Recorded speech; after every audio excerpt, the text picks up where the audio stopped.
ओम शांति। आपका दिन शुभ हो। आप जो भी कर्म करें अच्छे कर्म करें। अच्छा कर्म का मतलब होता है दूसरों का भला करने के लिए, दूसरों का कभी बुरा ना सोचे, ऐसा कर्म। और यही कर्म आपको जीवन में सफलता दिलाएगा, यही कर्म आपके जीवन को खुशियों से भर देगा। और यही मेरी शुभ भावना और शुभकामना। आज इस वीडियो में हम बात करेंगे कि जोड़ियां कौन बनाता है। इसको हम साइंटिफिक तरीके से भी ढूंढने की कोशिश करेंगे इसका आंसर, कि भाई साइंस के हिसाब से क्या कहता है कि जोड़ियां कौन बनाता है। हमारे निषेध, वेद, पुराण, ग्रंथों में तो कहा गया है कि जोड़ियां ऊपर वाला ही बनाता है। आपको जो भी डिसाइड करता है सब ऊपर वाला करता है और कर्म के आधार पे करता है। ठीक है, अब हम इसका साइंटिफिक रीजन ढूंढने की कोशिश करते हैं। अगर ऊपर वाला बनाता है, ठीक है, तो हमारे मन में एक क्वेश्चन आता है कि हम जोड़ियों से बंध गए, हमने कमिटेड हो गए, हम शादी कर लिया हमने, ठीक है। फिर शादी के बाद अलगाव क्यों होता है, डाइवोर्स क्यों होते हैं, कोई किसी को चीट क्यों करता है, धोखा क्यों देता है, बहुत सारे क्वेश्चंस आते हैं ना। ऊपर वाले ने तो बना दिया, तो मजबूत जोड़ क्यों नहीं बनाता है। इतने किंतु परंतु क्यों आ जाते हैं, है ना। सोचते हैं ना, हम अक्सर सोचते हैं। और अगर प्रारब्ध से होता है, ठीक है, प्रारब्ध डिसाइड करती है, तो फिर क्या दूसरी शादी भी प्रारब्ध डिसाइड करती है।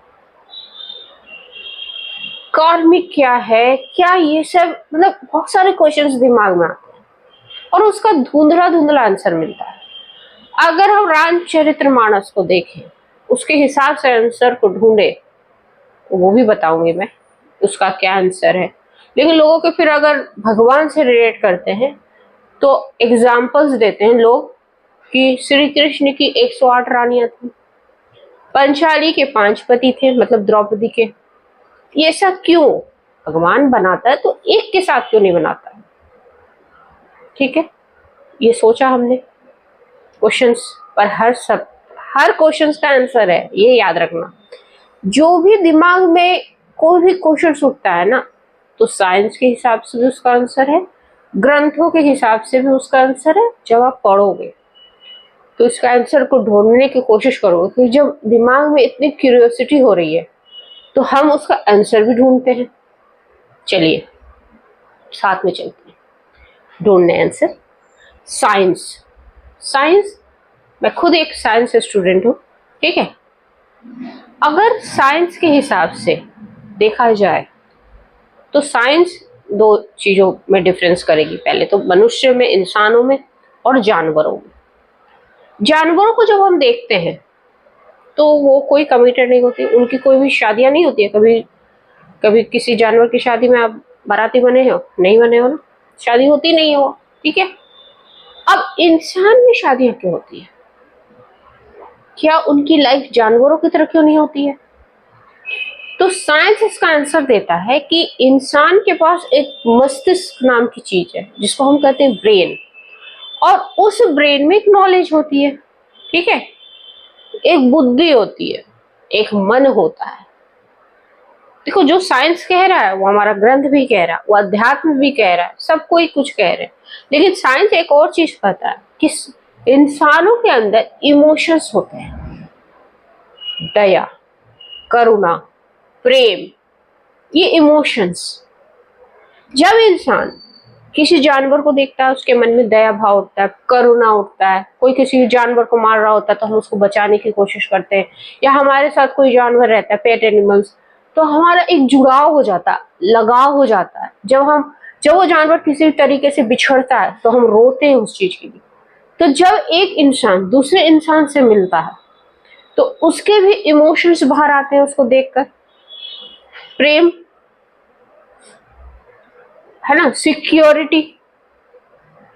आपको इंसान सबसे पहले अच्छा लगने लगता है, क्योंकि कहीं ना कहीं साइंस कहता है एक वाइब्रेशंस काम करती है, एक इलेक्ट्रोमैग्नेटिक फील्ड है, एक तरह की दोनों की इच्छाएं, एक तरह की दोनों की सोच, साइंस कह रहा है। और वो ही इमोशंस आपको ये निर्णय लेने पे विवश करता है कि मुझे ये इंसान अच्छा लग रहा है, अब मुझे इससे प्रेम हो गया है और मैं अपनी पूरी लाइफ को इसके साथ जीना चाहता हूं। तो वो क्या करता है? प्रॉमिस, वादा। और हमारा जो ग्रंथ है, जब हम शादी के साथ फेरे लेते हैं तब भी हम वचन देते हैं ना, प्रॉमिस। किसी भी धर्म में वचन देते हैं, ठीक है। हिंदू, सिख में भी वचन ही, प्रॉमिस ही देते, ईसाइयों में भी प्रॉमिस ही करते हैं, मुसलमानों में कस्में खाते हैं, कस्में वादे, ठीक है। ये सारी धर्म एक ही चीज कह रहा है, ठीक है। अभी हम उस टॉपिक पे नहीं जाएंगे, ठीक है। अब हम साइंस कमिटेड हो गए, पर अगर हमारी थॉट्स, हमारे विचार जहां नहीं मिलते हैं तो साइंस कहता है वहां हम अलग हो जाते हैं। लेकिन हम ग्रंथ पे जाएं, ठीक है, वेद पे जाएं, तो प्रारब्ध का जिक्र है वहां, प्रारब्ध कर्म का जिक्र है, संचित कर्म का जिक्र है, नवीन कर्म का जिक्र है, जो हम क्रियामान कर्म का जिक्र है। और उस आधार पे हम कहते हैं कि हम एक दूसरे से मिलते हैं। और सोल, जो हमारी आत्मा है, उसके अंदर हमारे जो थॉट्स है, वो जन्म जन्म पे हम जब शरीर छोड़ते हैं तो सिर्फ हम शरीर का त्याग करते हैं, सोल वही ट्रैवल करता है। और जब सोल वही ट्रेवल करता है तो कहीं ना कहीं जो हमारा कनेक्शन है ना, उससे हमें फील होता है, जिसको हम सोलमेट कहते हैं, जिसको हम कार्मिक रिलेशंस भी कहते हैं। कि हम सोलमेट हर कोई नहीं होता है, ट्विन फ्लेम हर कोई नहीं होता है, कार्मिक रिलेशन हर किसी के साथ हमारा कर्म का रिश्ता होता है, कि हमने उसके साथ कर्म का रिश्ता निभाया, उसी आधार पे हम हमारे साथी से मिलते हैं, हमारी जोड़ी डिसाइड हुई होती है। और वो जोड़ी ऐसा नहीं है कि एक के साथ अगर अभी पिता का रोल निभा रहे तो अगले बार वो हमारा पति भी बन सकता है। तो जो धर्म है, जो वेद है, जो ग्रंथ है, जो रामचरितमानस में लिखा हुआ है कि भाई जो आपकी जोड़ियां हैं वो आपके कर्म के आधार पे आपकी तय होती है और ईश्वर ही तय करता है। जब आप शरीर छोड़ते हो तो आपका पूरा रिव्यू होता है, आपने क्या क्या कर्म किए, उस आधार पे आगे का कर्म आपके प्रारब्ध से निश्चित हो जाता है। लेकिन साइंस कहता है कि ये रैंडम प्रोसेस है, आप किसी के साथ भी जुड़ सकते हो, जहां आप कनेक्शन फील करते हो, जहां आपकी इमोशंस जिसके साथ आपकी बाहर आती है, आप उसके साथ जोड़ी बना सकते हो। साइंस ये कहता है। और कुछ तो ऐसे भी लोग, अगर हम दूसरे ग्रह के लोग आए हमारे पास तो हमें भी जानवर की तरह ही समझेंगे। कुछ ऐसे भी आदिवासी अपने देश में हैं जो जानवर की तरह ही रहते हैं, बच्चे पैदा करते हैं पर किसी के साथ जुड़े हुए नहीं है, ठीक है, रैंडम प्रोसेस हो रहा है वो।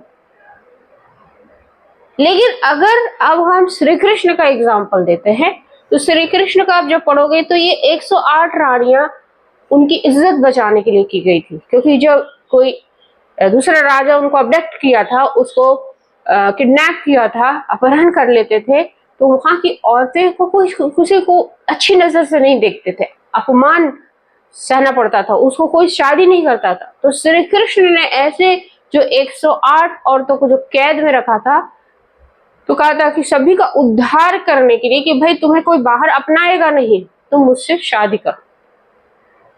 और जब प्रभु सामने से भाई दे किसी को निमंत्रण, तो उनके लिए तो ये सौभाग्य की बात थी, वो रानी बन गई। रही भाई द्रौपदी की, तो शंकर भगवान का आशीर्वाद था, तो उसके पीछे भी नहीं जाते। बात ये थी कि जोड़ियां कौन बनाता है। अब आप साइंस कहता है रैंडमली बनाते हैं, और हम कहते हैं, जो हमारा अध्यात्म कहता है, जो हमारे ग्रंथ कहते हैं, जो हमारा सनातन कहता है, ये हमारा कर्म बनाता है। होप सो ये आपकी क्लियर हो गया होगा कि जोड़ियां परवाला बनाता है और वो कर्मों के आधार पर बनाता है। साइंस कहता है वो हमारे इमोशंस बनाते हैं, और वो इमोशंस कहाँ से आए आप सोचिए। जय हिंद, जय भारत।